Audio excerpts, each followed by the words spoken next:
Welcome to JTV EDU. In this video, you'll learn how to draw the dynamic duo of Moon Girl and the Devil Dinosaur using just a Sharpie. Moon Girl is a young genius with a knack for science, and Devil Dinosaur is her trusty T-Rex sidekick. Using simple shapes and guidelines, you'll begin by sketching out the basic shapes of Moon Girl and Devil Dinosaur. Then, with your Sharpie in hand, you'll start to add in the details and bring the characters to life. As you draw, you'll learn tips and tricks for creating depth and dimension in your artwork, as well as techniques for shading and adding texture.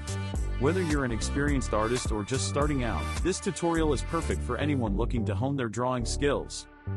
By the end of the video, you'll have a stunning piece of artwork featuring Moon Girl and Devil Dinosaur that you can proudly display or share with friends and family. So grab your Sharpie and get ready to unleash your inner artist.